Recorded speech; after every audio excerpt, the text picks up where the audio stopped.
મુદ્દો છે કોંગ્રેસના આરોપોનો। કોંગ્રેસ પ્રદેશ અધ્યક્ષ શક્તિસિંહ ગોહિલે સર્વર ડાઉન હોવાથી દર્દીઓને પીએમજેએવાય યોજનાનો લાભ ન મળતો હોવાનો દાવો કરીને પીએમ મોદીને ઈમેલ કર્યો છે।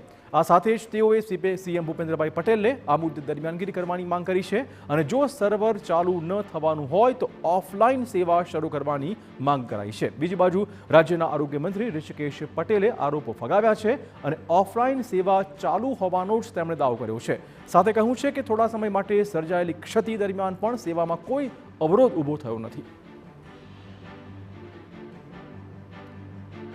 ઈમેલ કરીને એક ફતવો બહાર પાડ્યો છે કે હમણાં પીએમજેએવાય છે એનું સર્વર ડાઉન છે એટલે નહીં થાય। આ વ્યાજબી નથી।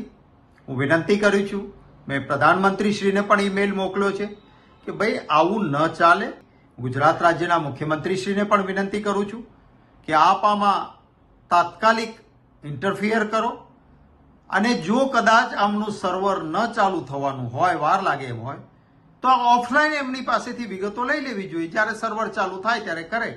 ઓફલાઈન સુવિધાઓ ચાલુ જ હતી। કોઈ પણ દર્દીને ક્યાંય ફિઝિકલ આ સર્વર ડાઉનના કારણે થોડો સમય જે ક્ષતિ સર્જાઈ એ દરમિયાન પણ સેવાઓમાં ક્યાંય નાની મોટી વિલંબિતતા ન થાય એનું સરકારે પૂરતી કાળજી રાખી છે। અત્યારે ફિઝિકલ પણ ઓફલાઈન પણ આ સેવાઓ ચાલુ જ છે।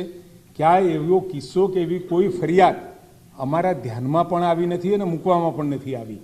અત્યારે માનો કે મા કાર્ડ ન હોય તો કોઈને વિલંબિત કર્યા સિવાય તાત્કાલિક એની સારવાર આપવાનું ચાલુ જ છે અને એ કાર્ડ ન હોય તો પણ આપણે આ સેવાઓ અવિરત ચાલુ રાખી છે। વિકાસના દાવાઓ તો ખૂબ થયા, પરંતુ હવે અમે